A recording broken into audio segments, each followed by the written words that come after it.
Hello traders, welcome back to my channel. जैसे कि title से आपने देख लिया होगा कि ये आरएसआई की डिटेल वीडियो है। मुझे बहुत सारे कमेंट्स आ रहे थे कि आरएसआई पे एक डिटेल वीडियो बनाई है। सबसे पहले थैंक यू सो मच, आपने मेरी वीडियोस को इतना लाइक किया। तो ये आज इस वीडियो में हम आरएसआई की डिटेल नॉलेज जानेंगे। आरएसआई क्या होता है, कैसे काम करता है, आरएसआई के बेस पे हम कैसे ट्रेड ले सकते हैं और गलत ट्रेड लेने से बच सकते हैं। तो सब चीजें आज हम इस वीडियो में कवर करने वाले हैं। अगर आप चैनल पे नए हैं तो प्लीज चैनल को सब्सक्राइब करिए। वीडियो पसंद आए तो वीडियो को लाइक जरूर करिएगा। तो चलिए आगे बढ़ते हैं, शुरू करते हैं। तो सबसे पहले आरएसआई है क्या? आरएसआई एक इंडिकेटर है जो ऑक्सीलेटर की तरीके वर्क करता है। ज्यादातर बिगनर्स जो होते हैं या न्यू ट्रेडर्स जो होते हैं, जो बिगनर्स हैं, वो आरएसआई को अपनी ट्रेड सेटअप में अवॉइड करते हैं कि इससे क्या होगा, ये कुछ नहीं होता। बट आरएसआई एक बहुत ही ज्यादा इफेक्टिव टूल है। आप इसकी हेल्प से आप ट्रेड तो ले सकते हो अच्छे, इसके अलावा आप गलत ट्रेड लेने से भी बच सकते हो। आप बहुत सारे गलत डिसीजन लेने से भी हमें आरएसआई बचा देता है। तो आरएसआई को अपने सेटअप्स में आप जरूर इंक्लूड करिए। सबसे पहले देखते हैं आरएसआई है क्या, इसको हम अपने चार्ट्स पे प्लॉट कैसे करेंगे। तो सबसे पहले आरएसआई को हम अपने चार्ट्स में लगाएंगे कैसे, और इसमें हमें क्या क्या सेटिंग्स करनी होती है वो देखते हैं। यहाँ पर हम इंडिकेटर्स में आएंगे। यहाँ पर हमें सिंपली टाइप करना है आरएसआई। तो ये आपके सामने आ जाएगा फर्स्ट ऑप्शन में ही, रिलेटिव स्ट्रेंथ इंडेक्स। इसको हमें क्लिक कर देना है, सेलेक्ट कर लेंगे। तो ये हमारे चार्ट में यहाँ बॉटम में प्लॉट हो जाता है। अब हमें जाना है इसकी सेटिंग में। सेटिंग में आने के बाद हमें इनपुट में जो भी वैल्यूज हैं उसमें कोई भी छेड़खानी नहीं करनी है। जो है जैसे है उसको वैसे ही रहने दीजिए। सिर्फ हमें इसकी स्टाइल में आना है, और स्टाइल में आने के बाद आप यहाँ पर स्क्रीनशॉट ले सकते हो। जो भी सेटिंग्स हमें करनी है उनका आप स्क्रीनशॉट ले लीजिए ताकि आप को ध्यान रहे। इसमें हमें आरएसआई चेक करना है। आरएसआई का बॉलिंजर बैंड की इन सबको हमें कोई जरूरत नहीं है। सिर्फ हमें 3 वैल्यूज चाहिए, RSI upper band, RSI middle band और आरएसआई लोअर बैंड। सिर्फ हमें ये 3 चीजें ही सिलेक्ट रखनी है। इनमें आरएसआई अपर बैंड की वैल्यू होगी 80, आरएसआई मिडिल बैंड 50 और आरएसआई लोअर बैंड हम 20 रखते हैं।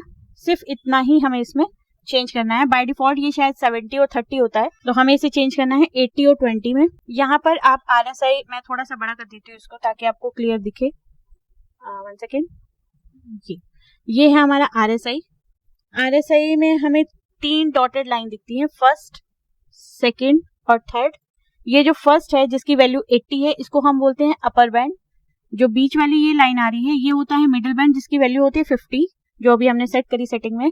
इसके बाद ये होता है लोअर बैंड, जिसकी वैल्यू हम रखते हैं 20। अब ये अपर बैंड, लोअर बैंड और मिडिल बैंड होते क्या हैं और ये हमें क्या बताते हैं, ये समझते हैं। कभी भी किसी स्टॉक को अपसाइड या डाउनसाइड मूव करना होता है तो वो यहाँ से, जैसे इस स्टॉक को यहाँ तक जाना है अपसाइड के लिए, तो कभी स्ट्रेट वे में ऊपर नहीं जाएगा। जैसे यहाँ ये ग्रीन कैंडल बनी, ये ग्रीन बनी, ग्रीन बनी, ग्रीन बनी, ग्रीन बनी, ऐसे कभी भी कोई स्टॉक मूव नहीं करता है। ना कोई स्टॉक मूव करेगा, ना इंडेक्स मूव करेगा।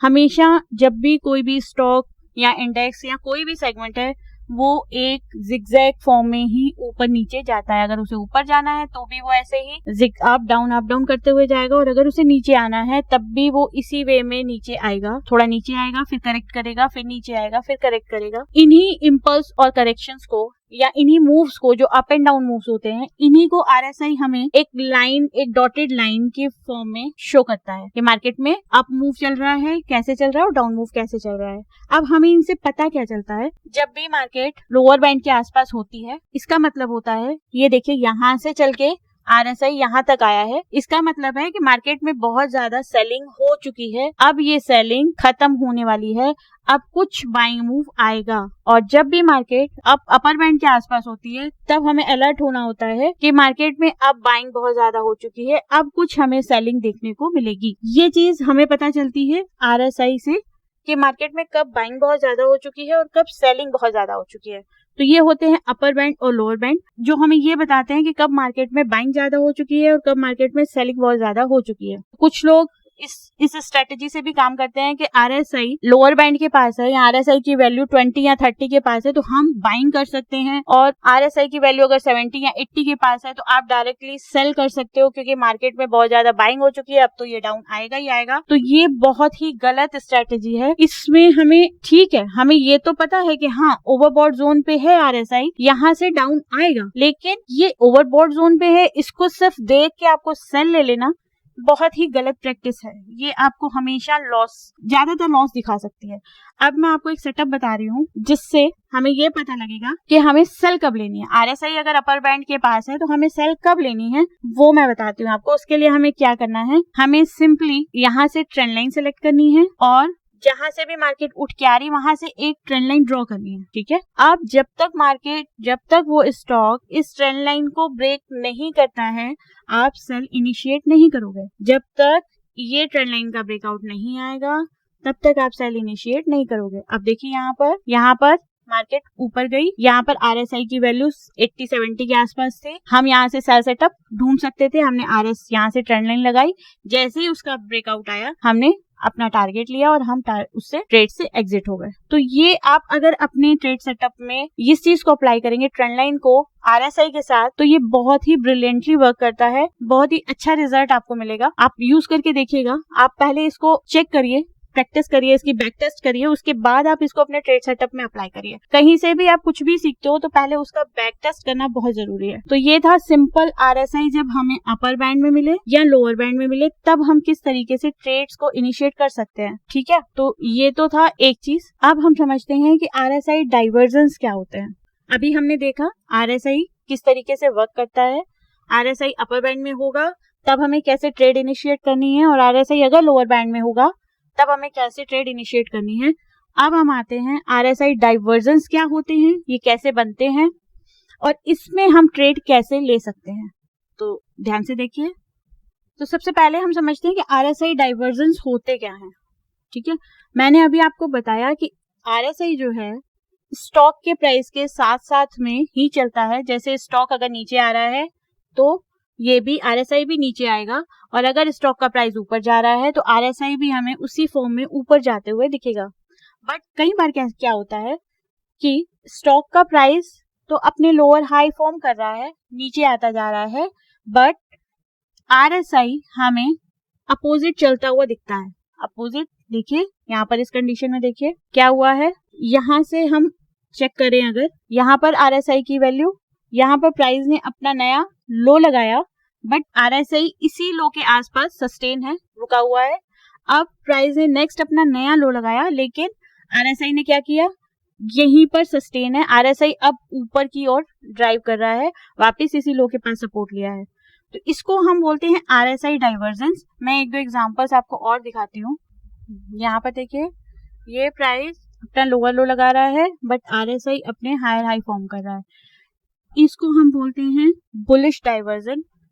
और अगर हमें यही सिचुएशन अपर बैंड के पास मिलती है, यानी कि स्टॉक का प्राइस तो अपने हायर हाई लगा रहा होता है बट आरएसआई डाउन साइड आ रहा होता है, अपने लोअर लो फॉर्म कर रहा होता है, उसको हम बोलते हैं बेयरिश डाइवर्जेंस। अब ये डाइवर्जन कब बनते हैं? ये डाइवर्जन तब बनते हैं जब जो भी ट्रेंड चलता हुआ आ रहा है वो ट्रेंड खत्म होने वाला होता है और नया ट्रेंड मार्केट में एस्टैब्लिश करना होता है। मींस अगर डाउन ट्रेंड चल रहा है तो अप ट्रेंड में मार्केट जाना चाहती है, तब आपको ये डाइवर्जेंस देखने को मिलते हैं, बेयरिश डाइवर्जन देखने को मिलेंगे। और अगर मार्केट अप ट्रेंड में है और डाउन ट्रेंड में आना चाहती है तब आपको ये बेयरिश डाइवर्जेंस देखने को मिलते हैं। तो इन डाइवर्जेंस में हम ट्रेड कैसे करते हैं? आप सिंपली ये जो भी ट्रेंड लाइन बनेगी आप ट्रेंड लाइन बनाइए। हमें कुछ नहीं करना है, सिंपल एक ट्रेंड लाइन ड्रॉ करनी है। इन डाइवर्जेंस को दिखने के बाद जैसे ही हमें इस ट्रेंड लाइन का ब्रेकआउट मिलेगा हम बाइंग सेटअप अपना डाल सकते हैं। जो भी आपके बाइंग सेटअप आपने बना के रखे हैं आप यहाँ पर इजीली बाइंग कर सकते हो। स्टॉप लॉस आपका यही लो रहेगा। अब चलिए आपको बेयरिश डाइवर्जेंस का भी एग्जांपल दिखाते हैं। यहाँ पर स्टॉक का प्राइस ऊपर जा रहा है बट आरएसआई यहाँ से नीचे आ रहा है, तो हमें एक अच्छा खासा डाउनफॉल देखने को मिला यहाँ पर। तो हमें सिंपली क्या करना है, ट्रेड में एंटर करने के लिए हम यहाँ से एक ट्रेंड लाइन लगाएंगे।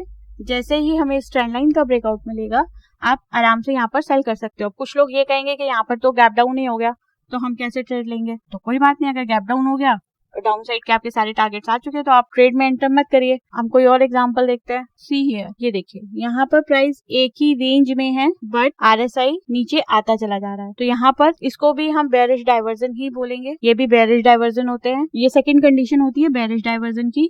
और यहाँ पर भी हमें डाइवर्जन देखने को मिल रहे हैं। यहाँ से प्राइस स्टॉक का प्राइस ऊपर जा रहा है बट आरएसआई नीचे आ रहा है। तो जैसे ही हमें इस ट्रेंड लाइन का ब्रेकआउट मिलेगा, हम ट्रेड में सेल साइड के लिए एंट्री ले सकते हैं। ध्यान रखिएगा, ट्रेंड लाइन का ब्रेकआउट आना बहुत जरूरी है। अगर आप बिना ट्रेंड लाइन के एंटर करेंगे तो आप ट्रैप हो सकते हैं। तो ट्रेंड लाइन का ब्रेकआउट आने दीजिए, उसके बाद ही आप ट्रेड में एंटर करिए, वो सिक्योर रहता है। एसएल आपका जो पीछे हाई लगा के आया है, जो भी पीछे हाई लगा है, हम इसके ऊपर का एसएल डालेंगे और ट्रेड में एंटर करेंगे। आई होप आपको समझ में आया होगा कि आरएसआई किस तरीके से वर्क करता है और हम आरएसआई के बेस में कैसे ट्रेड ले सकते हैं और गलत ट्रेड लेने से भी बच सकते हैं। वीडियो पसंद आई तो प्लीज लाइक करिए वीडियो को, और अगर आपकी कोई भी क्वेरी है आरएसआई से रिलेटेड तो आप कमेंट सेक्शन में वो पूछ सकते हैं, मैं रिप्लाई जरूर करूंगी। Thank you so much.